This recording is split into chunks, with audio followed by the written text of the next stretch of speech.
Howdy, partner. I'm talking to you, Pat. That was a really dumb way to start our podcast. Howdy, partner. Whatever, you're my partner. And we're kind of like in a small town. There's a lot of cowboys here. They did film the Lone Ranger here. Did you know that? Yeah, and Gunsmoke and like 100 other westerns. Do you know where the Lone Ranger takes his garbage? To the dump, to the dump, to the dump, to the dump. I'm so glad you told me that. Yep. I was worried about where he was going to put it. Remembered. I think I told the kids that when they were little. Yeah. As soon as you got to the punchline, I remembered it. I liked that as an opening.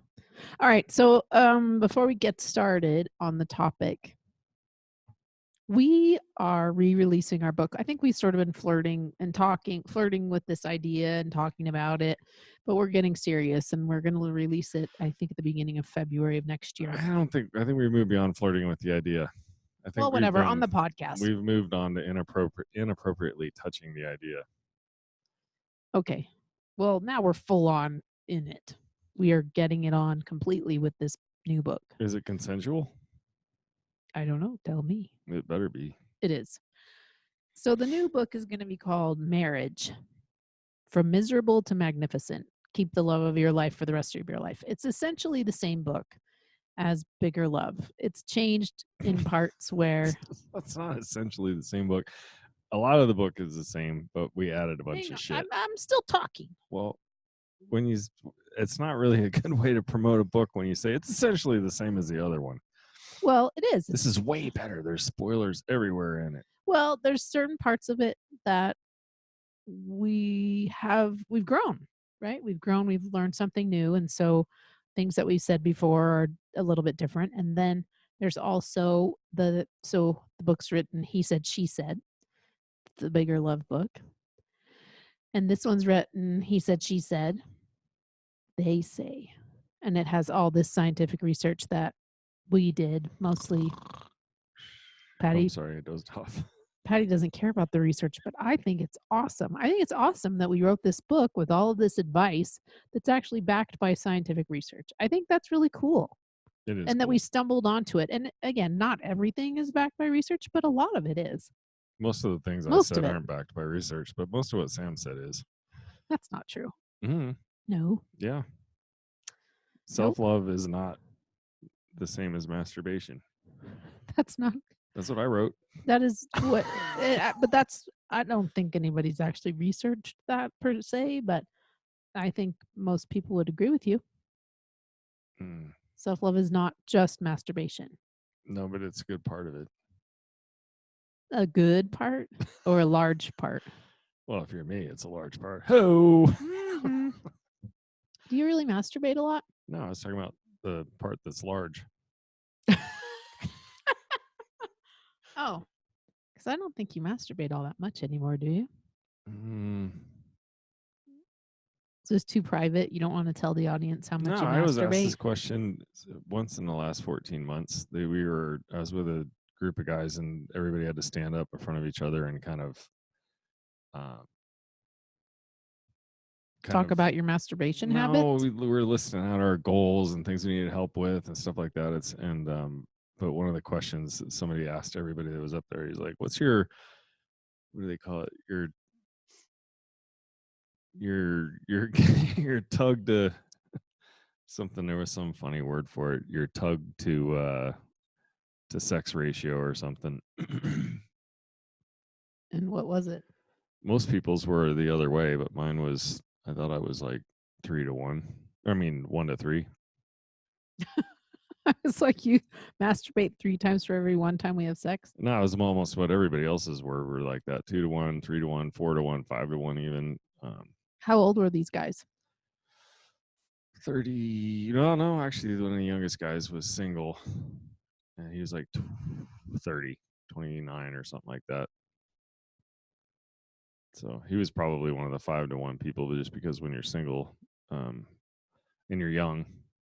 Well, that's what I was getting at. Like, these aren't a bunch of old dudes sitting around talking about how much they jerk off. This is like 20. No, there were some 60-year-olds in there that sat around and talked a lot about how much they jerked off. Okay. Yeah. Just, Maybe they don't have the just say yes policy in their I relationships. think they were just trying to like hang with the young guys. Oh yeah, me too. Shit. Jerk off every day. Did you? Well, actually, that's very good for you. It is. And It's healthy for your which prostate. yeah, and you know what's so crazy? So I did that whole benefits of sex podcast, and I think I completely forgot to talk about lowers the risk of prostate cancer. And it's like it's one of my favorite ones. Did we talk about it again in a different podcast though? Mm-hmm. Okay. Anyway, 21 times a month is a lot of ejaculation. I think we did an entire podcast about the benefits. We I did one by myself. But then I think maybe we had this conversation about I don't know. I'm kind of getting confused between conversations that we've had about the TEDx talk and potential things that I could talk about during that. And I did so much thinking and talking about it that I might have mixed that up with a real actual podcast. Yeah. But anyway, We're going to talk about it on this one. well, hang on. I just want to finish. To lower your risk of prostate Oh, boy. cancer up to 45%. Nope, it's 50%. Up to 50%. If you ejaculate at least 21 times a month, which is kind of a lot, I think, but maybe not. You lower your risk for prostate cancer by half. So Yeah. you probably need to step up your game. Maybe you should start masturbating 3-1. Maybe that should be your goal. Maybe you should pitch in and help out. I do. How many this week? 2. I don't know. When does the week start? But I think 2 or 3 times in the last 7 days. If you do a running 7 days. You're running like. There was one on the couch. Oh yeah, there's definitely been 2 because we've only been in this And house there's for one 5. in the bedroom. Yeah, it's 2. We haven't even christened all these rooms yet. I hope that the people who rent us this house don't listen to this podcast. Yeah, there's no surface that's safe anymore. Okay, let's get into the real topic, which is trust. Speaking of masturbation, let's talk about trust. I don't get it. Yeah, that's what I'm saying. Oh, okay. I don't really. There's nothing to get because not really a conversation that dovetails into the other. Typically. Yeah. Well, we got off on a tangent like we like. Yeah. So one of the things I wanted to talk about on the trust side of things is what types of things make somebody distrustful. And there's the obvious shit that everybody knows about, which is. Hang on, wait. Can you define distrustful? Is that the person who is trying to trust the other one or the one that is trying to be trusted? Well, it's both because Okay. the big things are obvious. If you're lying about important shit, no, I didn't sleep with that person. No, I've never cheated on you. I mean, big shit, right? I mean, big important stuff. Then, which is really defined by each couple, right? Well, the ground rules are out there. Like I remember in the beginning of our marriage, you would tell our kids, lying is the worst thing you can do, and you need to tell the truth all the time, always. And we talked about being totally honest with each other and everything else, right? But I think at some point, even though I don't think you ever would have thought that I would lie to you about anything big and important, but you became distrustful of me. Well, I caught you telling a lot of white lies. That's where I wanted to go with the conversation, because it doesn't necessarily, 100% total brutal honesty. I don't know if there's a place for it in a relationship, a happy one. 100% honesty. Mm-hmm. Now, don't get me wrong. That's interesting. Don't get me wrong. Because somebody like me listening to me say that is like, oh, there you go. I mean, little lies aren't that big of a deal at all. Then it depends on what your little lies are about. If they're about something that's kind of insignificant to, the longevity of your relationship, like I used to fib about, it was raining and Sam was like, "Oh, are you just not getting home from work?" And I'd be like, "Yeah." and just would leave out the part where I stopped at my brother's and played video games for an hour and a half, you know? Um, Well, or you'd say the thing that drove me crazy about you when we first got married, that it wasn't drove me crazy, it made me fucking angry, was on the weekends, you know? And we never talked about how you were having a super mega adjustment after we got married with, we have a kid already. I had Jacob, and then Claire was on the way, and you'd be like, "Oh, I'll be home. I'm gonna go see my hang out with my brother. I'll be home in an hour or two." And 4 hours would go by, and I'd be like, "What the fuck?" but I usually had Jake with me. No, I'd take Jake and I'd like put sometimes him in like a pen in the backyard. you did not. Or golfing, it'd be you'd be gone for 6 hours when you anyway. That shit really bothered me. It didn't happen as much as you probably think it did now, but it probably happened once a month at least, which is probably a lot. It's kind of a lot. Anyway, that's here nor there because the white lies are usually little things, especially stuff where there's two kinds of white lies in my opinion. There's one where you're trying to be you're and this is the part where I'm talking about 100% honesty in a relationship. And because there's certain things you don't want to say something hurtful when there may not even be a reason for it, right? Well, Like, let let's say you try on two different outfits, and I don't care. I think you look cute in both of them. And you're like, well, does this one make my ass look fatter than the other one? I'm not answering that for two reasons. One, I'm going to say no. And it might make your ass look a little fatter than the other one, but I probably like how your ass looks in both of the outfits. And I might even like the one that makes your butt look fatter, to be honest, or nicer, in my opinion. So I'm going to say nope. It's because I want to leave and I don't want to wait around for you to change again. Yeah, but I can tell you're lying then. But what's interesting, like going back to our real life example of you saying I'll be home in a couple hours Well, I and had every then intention not of being home in a coming. couple hours if I'd said that. But Yeah, I'm sure you did, but I mean, breaking a promise is the same as lying, isn't it? no, Kind of. is is it breaking a promise? How many times have you Well, told we're me that talking about trust you were coming home and then spent the night up in Park City when we lived in Salt Lake? I mean, there was a a lot dozen times probably. or more. I don't know. Again, you probably think it happened more often than it didn't. But you But had every intention of coming home when you made that promise. okay, and I still think it's a shitty thing to do.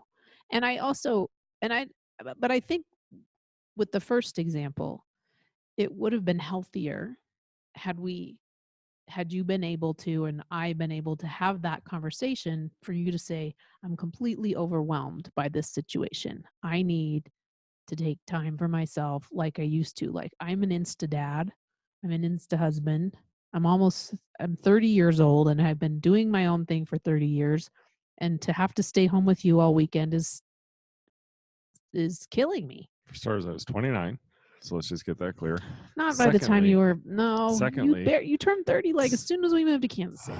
we moved there in July. I didn't turn 30 until January. God.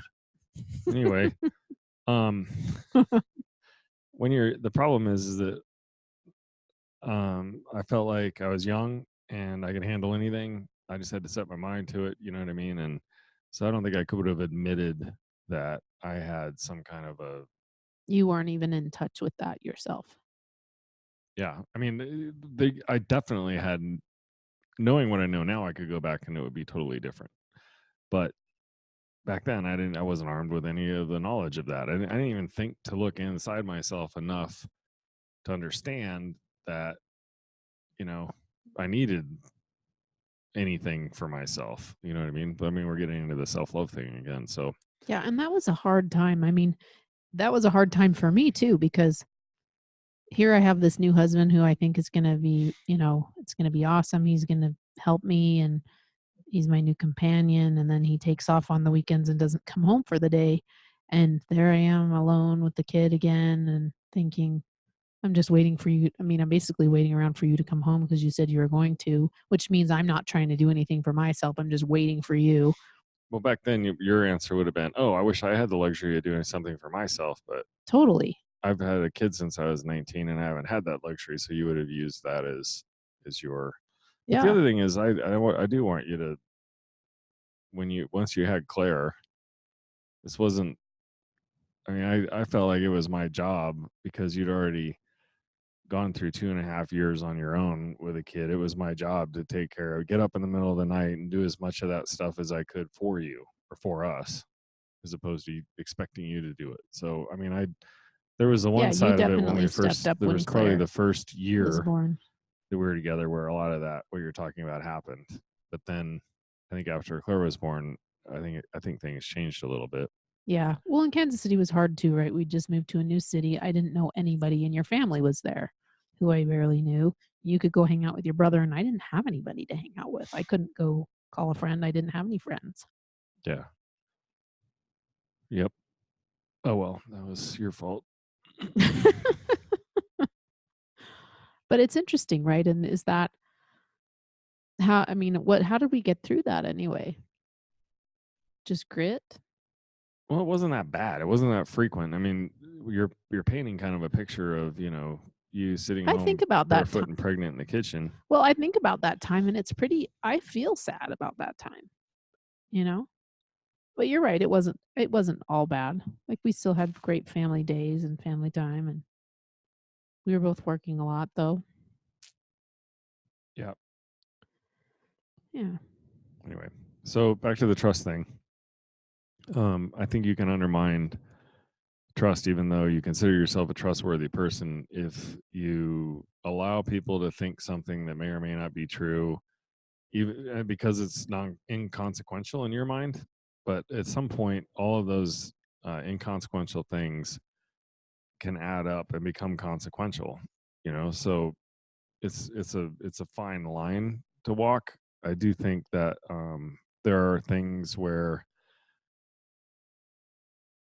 sometimes it's appropriate to, I don't even want to say mislead or fib. Fib is always a nicer way of I feel like a lie is bad and a fib is not. So I don't know. I mean, let's say you A have a fib is a friend. more gentle word for lying. Well, for example, let's say you have a friend who's all over me and says some things to me. I'm not gonna come out and tell you. I mean, because I don't want it to ruin your friendship, and or maybe if you even ask me, what did she just say to you? You got weird and walked away. And I'm like, oh, it's nothing. Do you know what I mean? There's times like that where I've got it handled, you know, but I don't think you need to know also because it could be, your friend might have just been drunk or whatever. You know what I mean? There's times like that where it makes sense to not be totally forthcoming. I wanna go back to what you said about inconsequential lies, fibs, whatever you wanna call them. It's interesting, I swear it's Brené Brown, and I don't remember which book it was or which talk it was, but she's talking about trust, and she was asking, her daughter which friends she trusted and why. And her daughter was like, "Oh, this friend of mine, she remembers my my grandma and grandpa's names." She's like, "I trust her." And Brene Brown went back to the research and found out that it is actually those very small, kind of what seem to be inconsequential things that build trust. Yeah. Well, yeah, exactly. Exactly. So they're not anything that's inconsequential may not actually be inconsequential. And I actually think, even if we had been emotionally intelligent enough to have the conversations about why it was that you were not coming home when you said you would, that would have brought us closer together. Right. Well, honestly, there wasn't. I mean, thinking back on that, I don't know if you've never really got into video games ever in your life, but when you're in the middle of them and you're having fun, you're like, okay, 5 more minutes. Okay, 5 more minutes. I mean, it's almost like it's almost more like an Addiction? addiction than it is any kind of malicious. I just don't want to go home. It had nothing to do with wanting to go home. I had every intention of wanting to go home, but I'm like, oh, 5 more minutes. Yeah, no, I know. If I just get to another level, or if I can just beat him on this play, whatever. But back to the inconsequential things too. There's a lot of things where people are totally honest with you, and you're like, "Fuck, I never would have said that." All you had to do was say no, and it wouldn't have mattered. But you said yes, and so it kind of makes you get a little bit introspective for yourself too. You're like, "Wow, that person did that, and I really feel like they're super trustworthy. I think I'd like to be more trustworthy. Also, maybe I'll start being a little bit more honest about quote unquote inconsequential things." Yeah. I mean, and I also think that there's a place for silence, like just not saying something, pleading Yeah, the fifth. that's when Like when I somebody ask you says, how I look, you often will be like, I'm not telling you because you're not going to believe me no matter what I say.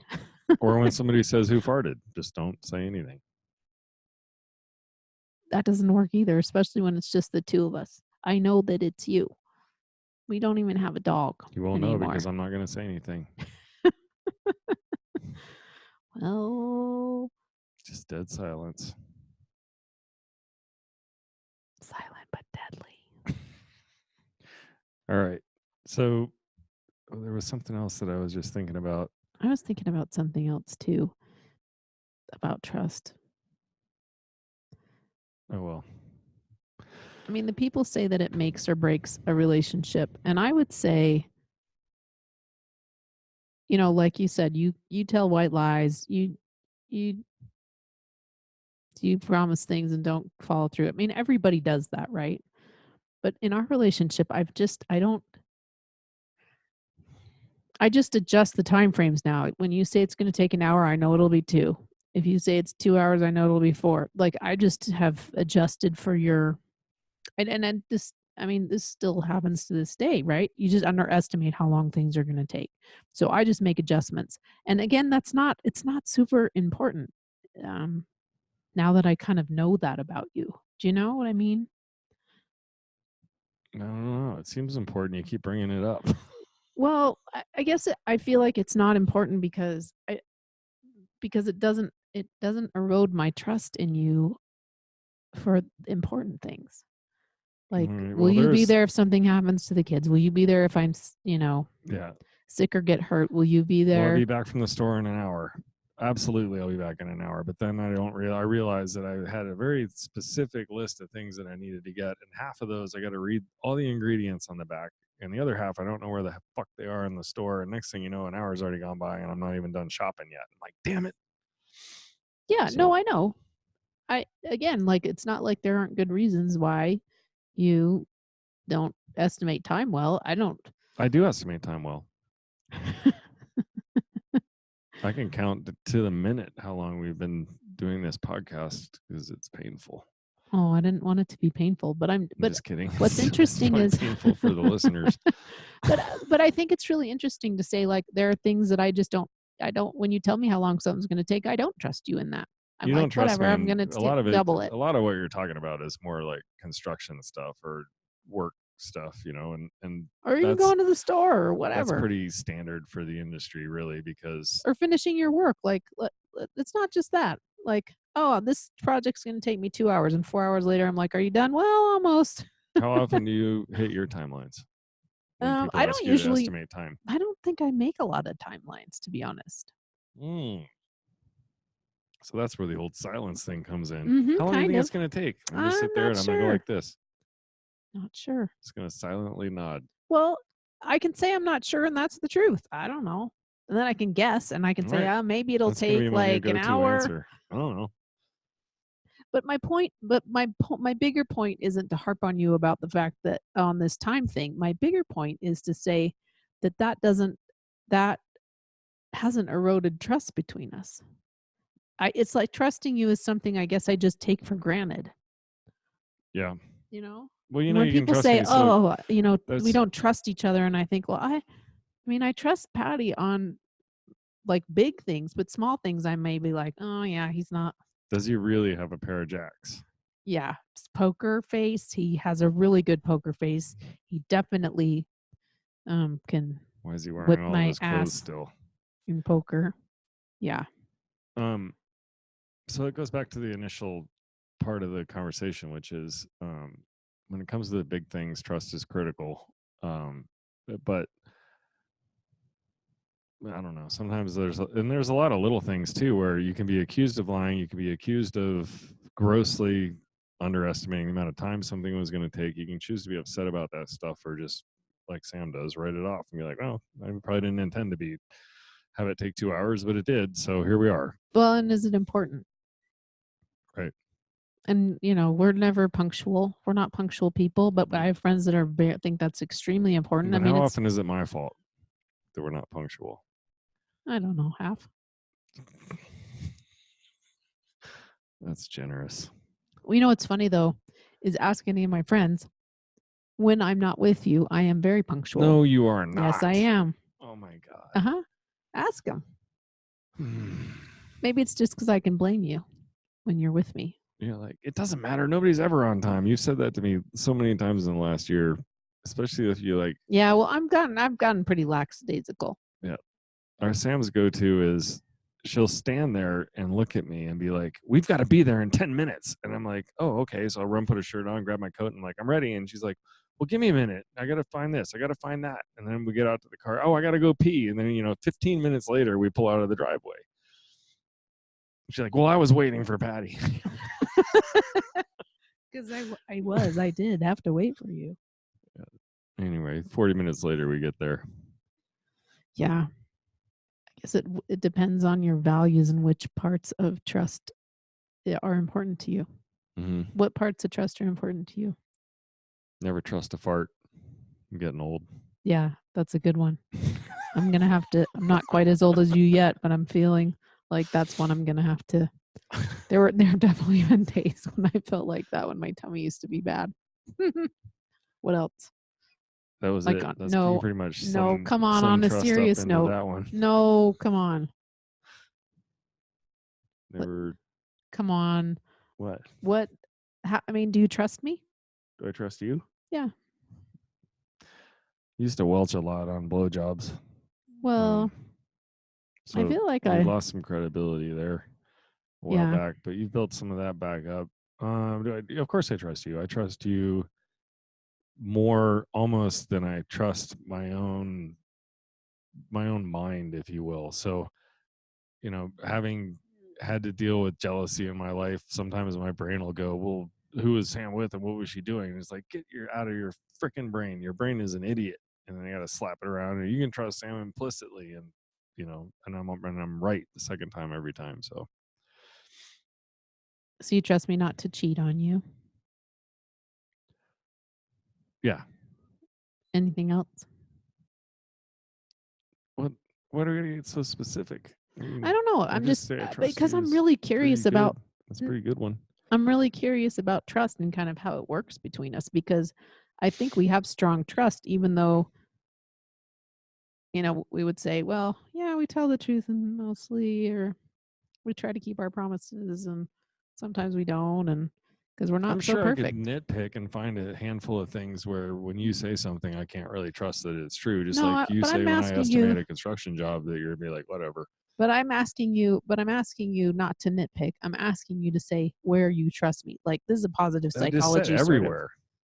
Everywhere I trust you. I entrust you with everything important. Yeah, that's cool. Well, I let me can think about trust. that for a minute. Where don't I trust you? Let's see.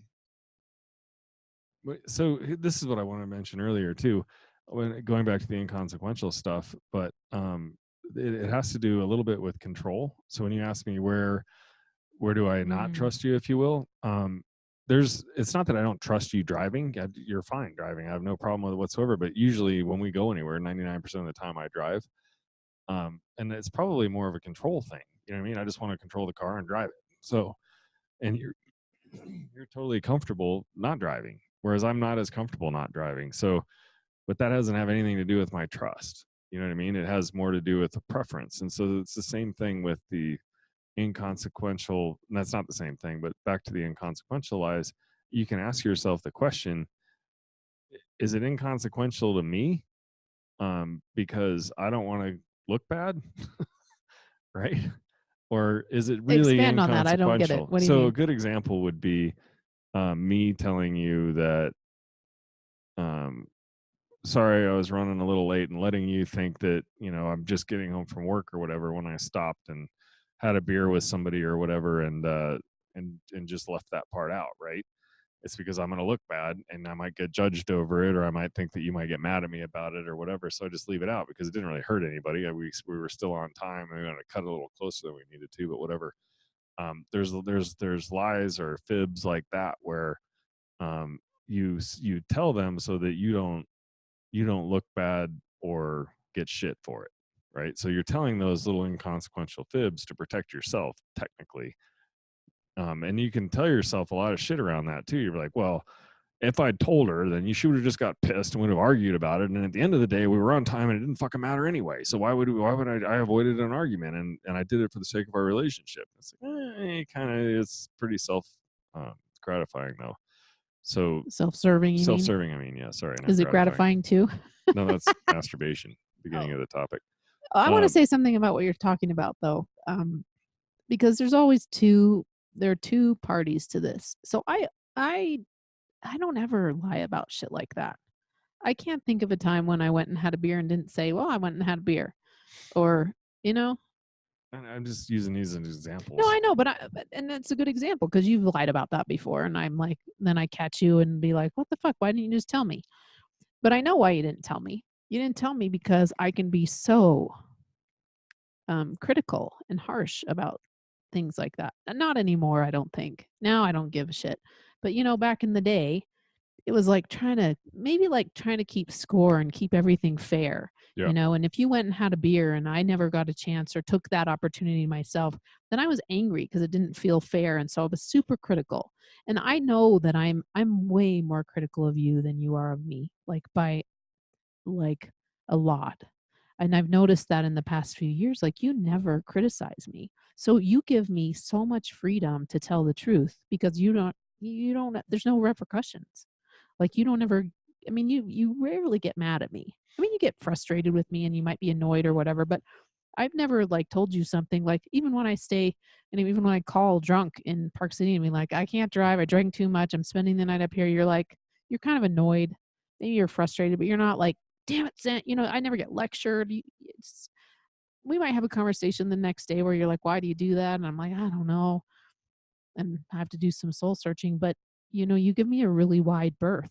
And that allows me to be and do whatever I'm going to do. And I don't know. I mean, I guess this is kind of an apology because I don't think I've given you as wide of a berth as you deserve as a human being. I guess I've felt like in some ways, marriage is like, you're trying to fill some hole or you need to control the other person so that everything works perfectly the way you want it to. And it's very efficient and effective. Um, and relationships are a lot messier than that. So, hey, baby, I love you for giving me such a wide berth. And I'm sorry that I haven't given you that same wide berth where you feel like you have to lie about things. You actually give me a wider berth because technically what that means is like moving around somebody and giving them the space. But because I take up more space, you have to move further around Is me to this, is move you. this a bad joke? What? You're not even very big. All right. Anyway, I just I didn't there's know this conversation was going to go here, but do you feel good about it?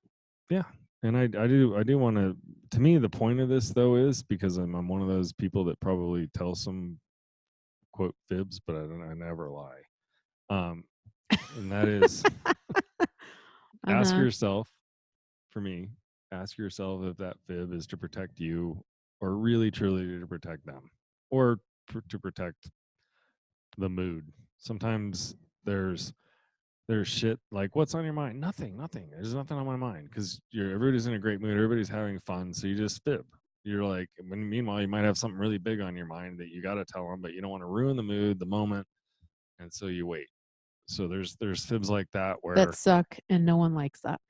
yeah, Because somebody knows, because if I'm asking the question, I already know there's something on your mind. So now fibbing about it just makes me feel like you're pushing me out and we can't have an intimate that's not true. Let's conversation. say that you're having the time of your life doing something. You're like, are you sure you're okay? And I'm like, yeah, go ahead, go have fun. Meanwhile, if I told you, you would have stopped having fun. You would have stopped doing whatever you were doing. I mean, that's happened in our Oh yeah, lives. that's true. So Okay, that's fair. That's a fair point. anyway, there's stuff like that where you're truly trying to protect the moment or the other person or their mood or whatever. But then there's other most of the time, probably if I was being honest. You should try to be No, honest on the trust, I am. I'm the totally trust, honest. I told you. the trust I just told you I episode. never lie. Good God, how more honest can you be? Those That's times not when you, very but back to those honest. times when you fib. Um, Just because you just ask prefer a yourself different if word this doesn't mean it's different. is it if it's for you, then don't do it. And I mean, I would encourage anybody listening to this to have a trust conversation with your partner. Like, what does trust mean to you? What's important in trust? You know, have you caught me lying? Did it make you mad? Like, what does that look like? And again, just recognizing that if somebody's lying, you know, there's two people in every relationship, and maybe you have some part that you're playing in that where they feel too criticized to tell you the truth. I don't know. Where do you stack up on the Yeah, credibility side? yeah.